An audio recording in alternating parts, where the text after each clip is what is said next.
नमस्कार दोस्तों, आज हम छठवीं कक्षा के पाठ 2 से प्रश्न अभ्यास करेंगे। चलिए शुरू करते हैं।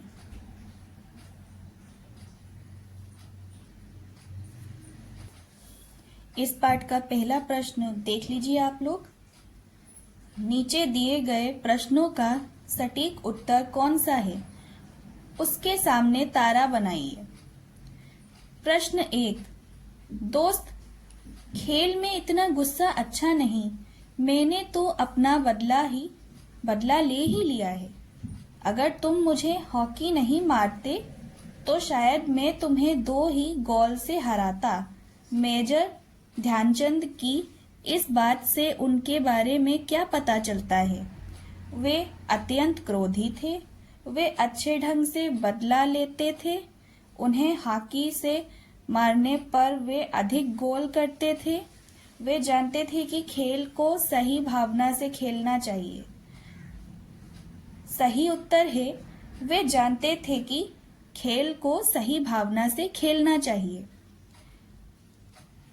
प्रश्न 2। लोगों ने मेजर ध्यानचंद को हॉकी का जादूगर कहना क्यों शुरू कर दिया? उनके हॉकी खेलने के विशेष कौशल के कारण, उनकी हॉकी स्टिक की अनोखी विशेषताओं के कारण, हॉकी के लिए उनके विशेष लगाव के कारण, उनकी खेल भावना के कारण। सही उत्तर है उनके हॉकी खेलने के विशेष कौशल के कारण। चलिए आगे बढ़ते हैं। ख। अब आपने मित्रों के साथ चर्चा कीजिए कि आपने ये उत्तर ही क्यों चुने। विद्यार्थी के स्वयं करने के लिए। आगे बढ़ते हैं। मिलकर करें मिलान। पाठ में से चुनकर कुछ शब्द नीचे दिए गए हैं। अपने समूह में इन पर चर्चा कीजिए और इन्हें इनके सही अर्थों या संदर्भों से मिलाइए।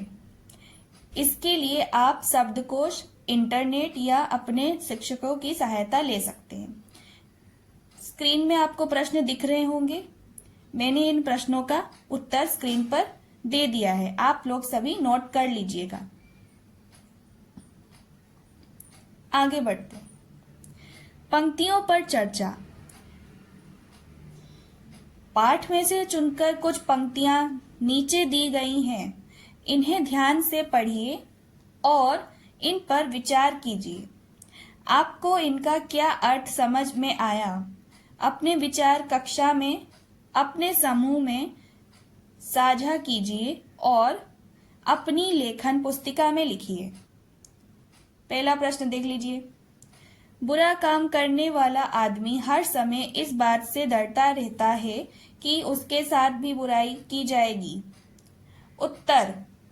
यदि कोई व्यक्ति किसी को बुरा भला कहता है, गलत व्यवहार करता है या किसी भी प्रकार की चोट पहुंचाता है तो उसे अपने अंतर्मन से ग्लानि का एहसास होता है। उसे ऐसा लगता है कि उसके साथ भी कभी भी कुछ बुरा घटित हो सकता है या जिसका बुरा उसने किया है वह भी किसी न किसी रूप में उससे बदला अवश्य लेगा। जैसे ध्यानचंद जब पंजाब रेजिमेंट की ओर से सेपर्स एंड माइनस टीम के साथ खेल रहे थे तो उनसे मुकाबला न कर पाने पर एक खिलाड़ी ने उनके सिर पर स्टिक मार दी। लेकिन थोड़ी देर के बाद जब मेजर ध्यानचंद सिर पर पट्टी बांधकर फिर से खेलने आ गए तो वह मन ही मन डरने लगा। दूसरा प्रश्न देख लीजिए। मेरी तो हमेशा यह कोशिश रहती कि मैं गेंद को गोल के पास ले जाकर अपने किसी साथी खिलाड़ी को दे दूं ताकि उसे गोल करने का श्रेय मिल जाए। अपनी इसी खेल भावना के कारण मैंने दुनिया के खेल प्रेमियों का दिल जीत लिया। उत्तर देख लीजिए। इन पंक्तियों में ध्यानचंद के व्यक्तित्व की यह भावना उजागर होती है कि वे अपनी टीम में अपने साथियों का भी पूरा सम्मान करते थे। टीम की जीत का श्रेय केवल स्वयं न लेकर पूरी टीम को दिलाना चाहते थे। इसी कारण गोल के पास ले जाकर गेंद अपने किसी साथी खिलाड़ी को दे देते थे ताकि वह भी गोल कर सके।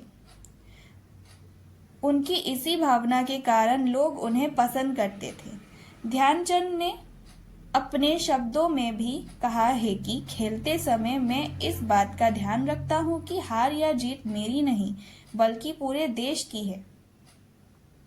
आगे बढ़ते हैं। सोच विचार के लिए संस्मरण को एक बार फिर से पढ़िए और निम्नलिखित के बारे में पता लगाकर अपनी लेखन पुस्तिका में लिखिए। पहला प्रश्न देख लीजिए। ध्यानचंद की सफलता का क्या रहस्य था? उत्तर, ध्यानचंद की सफलता का रहस्य था उनकी खेल के प्रति सच्ची लगन, साधना और खेल भावना। उन्होंने जब हॉकी खेलना शुरू किया तो वे बिल्कुल नौसिखिया थे।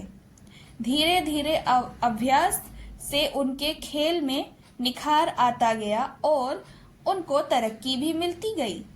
हॉकी सीखने के लिए कठिन से कठिन परिस्थितियों में भी वे निरंतर प्रयासरत करते रहे। 1936 में वे बर्लिन ओलंपिक टीम के कप्तान बने और अपने हॉकी खेलने के ढंग से लोगों को इतना प्रभावित किया कि हॉकी के जादूगर कहलाए। दूसरा प्रश्न देख लीजिए। किन बातों से ऐसा लगता है कि ध्यानचंद स्वयं से पहले दूसरों को रखते हैं? उत्तर, यह कथन सत्य है कि ध्यानचंद स्वयं से पहले दूसरों को रखते थे। वे गेंद को अपने साथियों के पास ले जाते थे ताकि वे गोल कर सकें। जीत का श्रेय केवल स्वयं न लेकर टीम को देना चाहते थे। दूसरी ओर इस बात का भी सदा ध्यान रखते थे कि हार या जीत उनकी नहीं पूरे देश की हो, जो यह दर्शाता है कि वे सच्चे देश प्रेमी थे।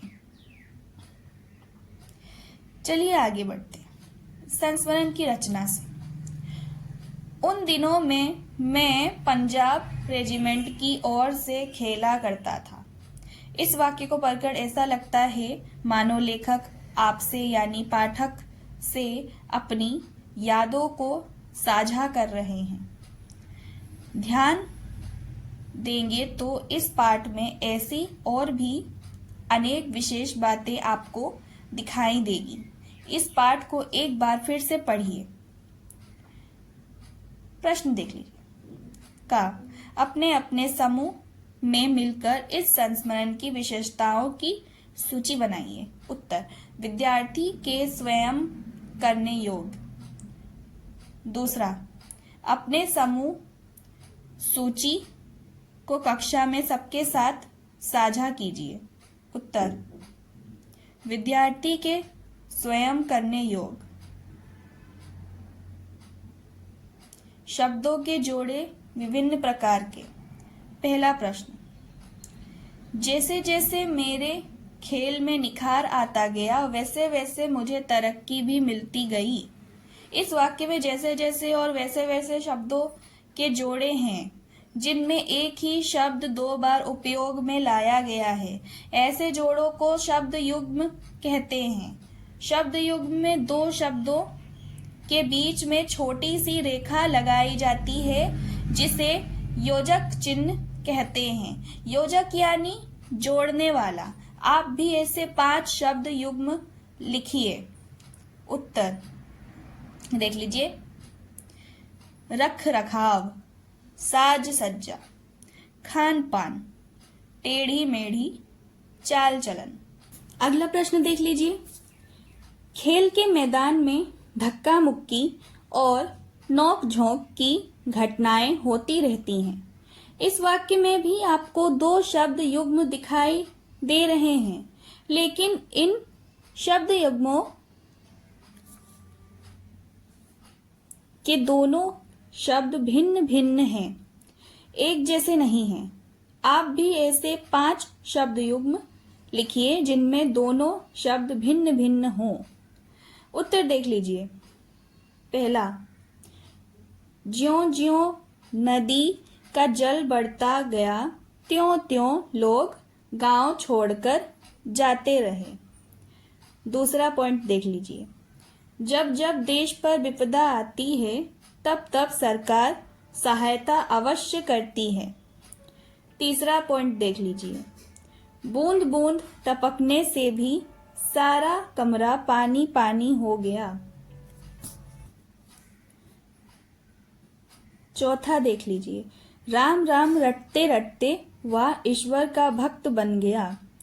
पांचवा, धीरे धीरे साफ सफाई करके माँ ने घर का कोना कोना चमका डाला।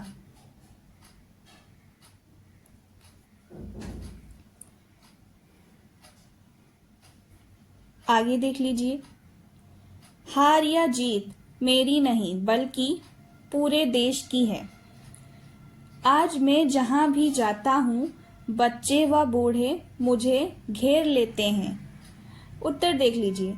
हार या जीत मेरी नहीं बल्कि पूरे देश की है। आज मैं जहां भी जाता हूं बच्चे व बूढ़े मुझे घेर लेते हैं। इन वाक्यों में जिन शब्दों के नीचे रेखा खींची हैं उन्हें ध्यान से पढ़िए। हम इन शब्दों को योजक की सहायता से भी लिख सकते हैं, जैसे हार जीत, बच्चे बूढ़े आदि। आप नीचे दिए गए शब्दों का योजक की सहायता से लिखिए। अच्छा या बुरा? उत्तर अच्छा बुरा। छोटा या बड़ा? उत्तर छोटा बड़ा। अमीर और गरीब? उत्तर अमीर गरीब। उत्तर और दक्षिण? उत्तर उत्तर दक्षिण। गुरु और शिष्य? उत्तर गुरु शिष्य। अमृत या विष? उत्तर अमृत विष। सो गाइस, आज के लिए बस इतना ही। मिलते हैं अगले वीडियो में। तब तक के लिए आप लोग अपना ध्यान रखें और सही तरीके से पढ़ाई करें।